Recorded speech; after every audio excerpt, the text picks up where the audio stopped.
네, 내일장 빨간펜 시간입니다. 월요일에는 전정현 전문가 함께하고 있습니다. 전문가님 어서 오세요. 네, 안녕하십니까. 네, 반갑습니다. 일단 월요일장 출발을 좀 미지근하게 나온 것 같아요. 코스피 지수는 여전히 좀 뚜렷한 방향성이 없었고 코스닥이 계속 갈 것인가 좀 긍정적인 신호들이 많이 포착이 되고 있거든요. 이번 주 크게 좀 전망 어떻게 하고 계세요? 예, 아직도 이제 시장 전망 그런 것 같습니다. 우리가 어떤 지수를 보고 종목을 선택하는 게 아니라 지금 현재는 밑에서 이제 종목을 선택하면 되는 그런 바텀업 상황이기 때문에 네. 사실 그 지수는 큰 의미는 없습니다. 근데 지수적으로는 밑으로는 이전에 4월 달 저점을 이제 깨지는 않는 패턴이 이제 5월 달에도 나올 것 같고 네. 그보다는 약간은 이제 위쪽 4월 달 저점보다는 약간은 위쪽에서 쌍바닥 패턴을 좀 만들어 놓고 그렇게 전개가 될 가능성이 높고 되게 이제 5월 중순경에 그 이벤트들이 좀 많아요. 네. 이따가 제가 말씀을 드리겠습니다만은 그 이벤트가 좀 지나가면 그렇다면 이제 국내 기업 실적 발표도 웬만큼 이제 마무리가 되고 숨통이 좀 트일 가능성이 좀 있지 않겠나 싶습니다. 그러나 그 이전까지는 우리가 다시 한번 저점을 만들면서 하단을 한 번 더 형성을 해줘야지 네. 단기 바닥이 확인이 되지 않겠나 그렇게 보고 있습니다. 네, 글쎄요. 전반적인 전정현 전문가 시각을 들어보면 5월 중순은 좀 지나가야 숨통이 트이지 않을까라는 좀 전망 예측들이 나오고 있는데요. 어떻게 또 그 전 기간을 좀 대응을 해야 되는지 포인트들을 잡아보도록 하겠습니다. 세 가지 체크 포인트 나갑니다. 네, 첫 번째는 미국과 중국의 GDP 점검을 하고 있습니다. 두 번째 이제 실적 시즌 정점을 지나고 있는데요. 실적이 주는 시사점에 대해서도 확인을 해보도록 하겠습니다. 마지막 세 번째 체크 포인트입니다. 5월 달에 있을 이벤트에 대해서 중점적으로 확인해 볼 예정인데요. 이렇게 세 가지 포인트를 잡아왔습니다. 네, 첫 번째는 미국과 중국의 GDP입니다.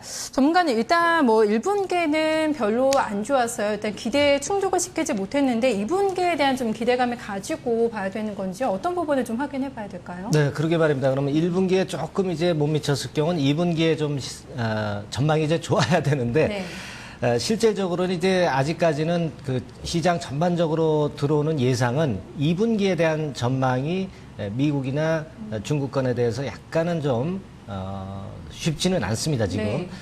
우리가 사실 지금 우리 국내 기업 실적 정도는 이제 2분기가 이제 IT 성수기다. 그래서 이제 그걸 이제 기대할 수 있습니다만은 해외 쪽에 이제 두 마리 용, 그러니까 미국하고 중국 G2를 우리가 보지 않고서는 우리 시장을 예측하기가 상당히 힘들거든요. 네. 그래서 그 미국과 중국 G2의 GDP 추이나 전망을 좀 보고 예상을 하는 게 좀 필요하지 않겠나 그렇게 생각이 들어요. 그래서 첫 번째로 일단 단계적으로 그 미국 GDP 추이, 과거 상황하고 앞으로의 전망 이런 것들을 이제 보면은 거기 그림에 나와 있습니다만 이제 빨간 동그라미 천 것과 마찬가지로 2분기에는 많이 처지거든요. 네. 시퀘스터의 영향이 아무래도 좀 큰 것 같습니다. 물론 이것은 이제 출구 전략을 앞으로 늦출 수 있다는 그런 플러스 요인은 있죠. 네. 상대적으로. 그렇죠. 그러나 네. 시퀘스터의 영향은 아무래도 이제 받고 있기 때문에 그 부분이 지금 현재 좀 안타깝습니다. 그래서 1.6% 정도 되게 증권사마다 약간씩의 차이는 있지만 그 정도 수준을 전망하고 있기 때문에 그 부분은 그렇게 썩 좋지는 않습니다. 지금. 네. 미국 GDP라고 한다면 아무래도 그 국내 IT 쪽하고 이제 연관성이 좀 많이 있겠죠. 네. 그러니까 그런 부분은 우리가 감안을 해야 될 것 같고요. 그 다음에 이제 G2 중에서 이제 중국 건을 보면은요, 중국 GDP 같은 경우도 8.2% 정도 그렇게 전망이 되고는 있습니다만은 실제적으로 이것도 약간은 좀 불투명한 그런 상황이에요. 예상이기 때문에 아직은 좀 지나가 봐야 알겠지만은 이 부분도 많이 봐줘서 이제 8.2%이기 때문에 네. 그 부분이 좀 안타깝고 우리로서는 이제 중국 시장이 이제 올라와야 되지 않습니까? 근데 올라오진 않고 정체 상태나 옆으로 횡보하는 그런 GDP이기 때문에 미국이나 중국의 G2의 GDP를 봐가지고서는 뚜렷한 어떤 해결책을 좀 찾기는 좀 어렵다. 그렇게 봅니다. 유럽의 그 ECB 금리 인하라든가 이런 건들도 이제 나중에 있을 수는 있지만 네. 아직 시장의 예상들은 이제 ECB의 금리 인하는 그다지 그렇게 크게 영향이 없을 것으로 전망이 되고 있어요. 네. 글쎄요, 일단은 중국과 미국 경제가 이렇게 회복되는 게 확인이 되지 않는다고 한다면 국내 증시 내부적으로도 일단 모멘텀이 확보가 되지 않고 있다는 게 이제 문제가 될 것 같거든요. 그렇다면 코스피 지수에 미치는 영향력 좀 반등 여전히 좀 제한시키는 가장 큰 요소라고 좀 볼 수가 있는 걸까요, 이 부분이요? 네, 반등은 좀 제한적일 수 있다는 겁니다. 근데 우리가 이제 기대할 수 있는 것은 우리 대한민국 시장에서 이제 끌고 가는 거는 이제 IT 업종이죠. IT 업종인데 역시 삼성전자가 주도하는 그런 네. 흐름은 아직은 좀 살아있기 때문에 그 흐름을 봐가지고서는 미국이나 중국의 GDP 때문에 밑으로 많이 내려가지는 않을 것으로 봅니다. 그래서 아까 서두에 말씀드렸지만은 네. 4월 달의 저점보다는 조금은 높은 저점이 5월 달에 형성이 될 가능성이 좀 있다. 그런 말씀을 제가 드린 거거든요. 그렇게 좀 생각을 하시면 될 것 같습니다. 네, 알겠습니다. 첫 번째 포인트, G2의 GDP 그리고 2분기에 대한 전망까지 좀 들어봤습니다. 두 번째 포인트 점검하겠습니다. 실적이죠. 실적을 주는 시사점에 대한 좀 분석을 들어보도록 하겠습니다. 전문가는 1분기에 일단 바닥에 나온 종목들, 그러니까 실적이 상당히 예상치 대비 안 좋게 나온 종목들이 상당히 좀 대형주에서 민감주에서 좀 많이 나왔거든요. 1분기가 좀 바닥이다 아니다 좀 여전히 의견이 분분하게 나오고 있습니다. 어떤 부분을 좀 시사점을 얻어봐야 된다고 보세요?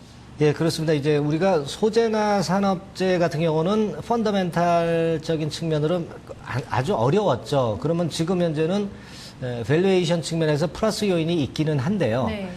그 부분이 지금 당장 개선되는 데는 역시 시간이 좀 걸린다는 부분을 나타내주고 있습니다. 1분기 실적 결과표를 보면 역시 뭐 잘 아시고 계시지만 소재 쪽이나 산업재 쪽이 기대했던 것보다도 더 밑으로 밀려 내려갔다는 그렇죠. 거죠. 네. 그런 모습이고 이제 IT는 실제적으로 기대했던 것보다 조금 더 위쪽이고 그런 포인트입니다. 사실 뭐 제가 2분기 건을 표에 첨가를 하려고 했었는데 그게 잠깐 빠졌네요. 2분기 실적 같은 경우는 실제적으로 IT 쪽은 역시 마찬가지예요. IT 쪽은 마찬가지로 실적에 대한 기대는 상당히 큽니다. 네. 그리고 실제로 전망도 그렇게 나올 가능성이 높고 그리고 이제 통신 서비스 있죠. 통신 서비스 업종 같은 경우도 역시 긍정적으로 나오고 있고 주로 이제 내수 쪽이나 소비재 섹터, 자동차까지도 조금은 이제 플러스 요인이 좀 있습니다. 자동차도 영업이익 같은 경우가 크게는 상승하지 못하지만은 제한적이나마 약간 올라옵니다. 네. 그러니까 우리가 그렇게 본다면은 되게 역시 2분기의 실적 예상은 IT 쪽하고 자동차 쪽도 약간은 우리가 점수를 줄 수는 있어요. 네. 그리고 소비재 쪽, 내수주 쪽, 통신 서비스 쪽, 요런 쪽으로. 그러니까 요즘 그 시세를 리드하는 그 업종이나 종목들이 있죠.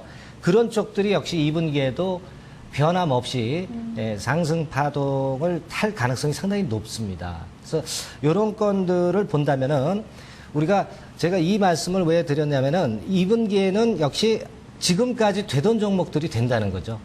그러니까 되던 네. 종목들이 되기 때문에 그렇다면 우리가 투자 포인트는 치고 나가다가 이제 눌림목 조정을 받을 때에는 그런 업종 중심으로 네, 들어갈까요? 우리가 접근을 해야 된다는 얘기입니다. 새롭게 네. 판도가 바뀌거나 그러리라고 저는 보지는 않습니다. 지금 현재. 네. 1분기에 좀 실적 그 판도 그대로 2분기에도 유지가 될 것이다라는 관점을 나타내고 있습니다. 그런 점에서 바로 투자 전략이 나오고 있는 건데요. 지금 실적에 나오고 있는 IT라던가 내수주 쪽에서 눌림목이 나올 때 반드시 좀 들어갈 때 타이밍을 잘 잡아보자는 점 전략적으로 또 귀결을 시켜주고 있습니다. 마지막 세 번째 포인트 보겠습니다. 5월장에 열린 이벤트에 대해서 좀 점검을 해보도록 하겠습니다. 전문가는 일단 뭐 내부적으로도 추경이 이제 국회를 통과를 하는 게 남아 있고 외부적으로도 이벤트가 상당히 좀 많아서 5월장에 좀 핵심적인 재료가 될 것 같거든요. 네. 어떻게 좀 이런 이슈들 보면서 시장에 미칠 영향력 분석을 해봐야 될까요? 네, 그렇습니다. 우리가 아까도 봤지만 미국이나 중국의 GDP가 시원치 않단 말이에요. 그러면 뭔가 이벤트라도 나와가지고 그것이 주가를 올릴 모멘텀을 형성을 했으면 좋겠다는 생각을 하는데 네. 뭐 여러 가지 행사가 많습니다. 뭐 이벤트가 많아요. FOMC도 있고 ECB 통화정책회의에서 이제 금리 인하권에 대한 부분도 있고 네. 추경안 국회 처리는 이제 5월 3일 날 그건 이제 처리가 될 가능성이 좀 있는데 요 부분들은 전부 이제 주가에 많이 반영된 측면들이 있다라고 저는 봅니다. 그러나 여기서 이제 제일 핵심적인 것은 제가 볼 때는 5월 15일과 5월 18일 건이라고 보는데요. 유로존 1분기 성장률이 나와야 될 것 같아요. 왜냐하면은 요건을 잘 봐야 될 것 같습니다. 우리가 물론 이제 5월 2일 날 22 통화정책 회의를 통해서 이제 금리 인하를 한다 하더라도 네. 그것이 과연 경제에 영향을 긍정적으로 미칠 수 있는가는 유로존 1분기 성장률을 보면은 어느 정도 이제 가늠을 할 수가 있습니다. 아직까지는 유럽의 금리 인하가 그것이 세계 경제에 도움이 되고 우리 시장으로 돈이 들어올 것인가에 대한 것은 좀 회의론이 아직은 좀 많습니다. 그런 측면을 가지고 본다면은 1분기 성장률이 이것이 긍정적으로 나온다면은 그것이 포인트가 돼서 우리 시장도 위쪽으로 치고 올라갈 수 있는 그런 어떤 모멘텀이 되지 않겠나 네. 그렇게 보고 있고요.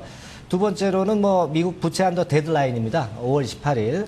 그러니까 요 두 가지 건이 아직은 확인하고 넘어가거나 또는 처리가 돼야 되는 부채 한도는 처리가 돼야 되겠죠. 그런 부분들이 남아있기 때문에 5월에 가장 큰 이벤트는 그 두 가지라고 보고요. 그 고비를 잘 넘어가면은 우리 시장도 조금은 이제 위쪽으로의 탄력을 받을 가능성이 좀 있습니다. 그러나 아직은 좀 부담이 가는 거죠. 아직은 부담이 간다고 봐야 되겠습니다. 네, 그래서 초반에 일단 5월 중순이 중요한 분기점이 될 거다 이렇게 봐주신 것 같아요. 네. 근데 일단 전망으로 봐서는 숨통이 약간 트이지 않을까라는 얘기를 해준 걸로 봐서 이런 부분에서 좀 탄력 받을 수 있을 거라고 보세요?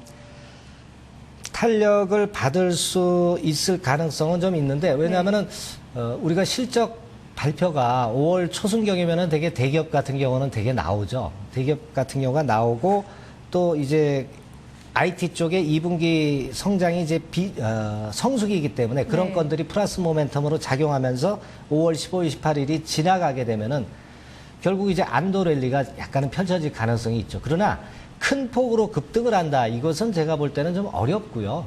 제한적인 상승 정도 그렇게 보시는 게 좋지 않겠나 그렇게 봅니다. 네, 제한적인 구간에서의 어느 정도 좀 반등 포인트가 중순 이후에 좀 나오지 않을까 예측을 해주고 있습니다.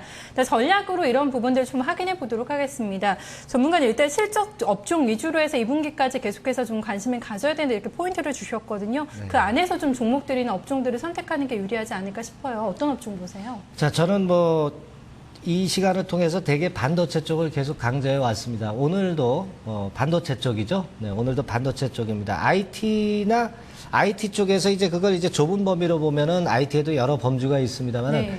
사실은 제가 일전에도 말씀드렸지만 이제 스마트폰은 한계에 봉착해 있는 상황이니까 그렇다고 한다면 이제 반도체 쪽에서 삼성전자도 이익을 낼 수밖에 없고 또 네. 그렇게 될 가능성이 있는데 그렇다고 한다면은 중소형주들이 많이 밀집해 있는 반도체 업종에서 종목을 좀 선택하는 것이 더 낫지 않겠나 싶습니다. 이 반도체 업종의 강점은 1단계적으로 그 공급자 우위 시장으로 변화가 됐다는 점입니다. 이제 네. 데스크탑 PC는 이제 점점 이제 성장률이 떨어지죠. 모바일 쪽으로 이동하는 그런 흐름이기 때문에 지금은 업계들도 현재 이제 뭐라 그럴까요? 좀 축소되고 합병하거나 또는 퇴출되는 그런 흐름이 나타나고 있다는 거죠. 가령 예를 들면 지금 마이크론이 엘피다 인수를 했던 것이라든가 이런 것들을 이제 서로 뭉치는 거고 그리고 이제 대만의 일부 업체들이 이제 디램에서 철수하는 것이 퇴출되는 쪽으로 이제 네. 봐야 되는 것이고 네. 그래서 사실 국내에서 삼성전자나 하이닉스 이쪽이 주도를 전체 시장을 하고 있다라고 봐야 되겠고 여기에 세계 시장에서 이제 마이크론 정도 이렇게 3자가 지배하는 반도체 시장이 됐기 때문에 네. 그만큼 공급자가 우위가 보여질 수 있는 그런 시장으로 변화가 되는 그런 측면이니까 네. 대한민국의 반도체 업종은 상당히 오래 플러스 요인이 있다 이렇게 보고요. 되게 네. 한 2년 정도는 호황이 될 것으로 이렇게 전망들을 많이 하고 있어요. 반도체 업종들은. 네, 그렇게 볼 수 있습니다. 그리고 하드웨어 경쟁이죠. 아무래도 이제 카메라 고사양이라든가 여러 건들이 이제 플러스 요인으로 작용이 되니까 그만큼 이제 메모리라든가 용량이 커져야 되거든요. 네. 그렇다고 한다면 반도체 업종이 상승할 수밖에 없는 그런 모멘텀이 된다는 거죠. 네, 그리고 아까 첫 번째 말씀이랑 이제 같은 맥락인데 지배력 확대 기업들이 이제 안정적인 수익을 창출할 수 있다. 첫 번째 제가 말씀드렸던 공급자 우위 시장하고 이제 유사한 그런 개념으로 보시면 될 것 같습니다. 네, IT 쪽에서도 여러 좀 갈래가 있습니다. 반도체 쪽에 포커스를 맞추자 이렇게 좀 전략을 주고 있는데요. 이 안에서 좀 공략 종목도 나오지 않을까 싶은데 오늘 어떤 종목 준비해 오셨나요? 네, 오늘은 이제 그 반도체 장비 쪽에서 삼성양 매출이 제일 높은 유진테크 네, 유진테크를 한번 선택을 해봤어요. 유진테크 같은 경우는 삼성향 반도체 증설의 그 최대 수혜주입니다. 유진테크. 싱글 타입 LPCVD 장비군을 생산하는데 국내에서는 사실 공급업체가 유일한 게 바로 이 유진테크예요. 해외 쪽으로는 뭐 도쿄 그 일렉트론이라든가 어플라이드 머티리얼스 이런 업체가 있지만 해외 업체들 제외하고는 국내에서 유일한 그쪽 장비 업체 유일합니다. 그래서 그 독과점적 플러스 모멘텀이 있다고 봐야 되겠고요. 되게 이제 ROE 같은 경우가 되게 작년에 한 50% 나왔죠. 금년도 한 40%대는 될 것 같아요. 되게 40~50% 정도의 높은 ROE입니다. 그렇다면 되게 우리가 ROE가 40~50%라면 PBR 같은 경우는 되게 5배수까지도 간다고 봐요. 근데 지금 현재 4배수죠. PBR로 따진다면은. 네.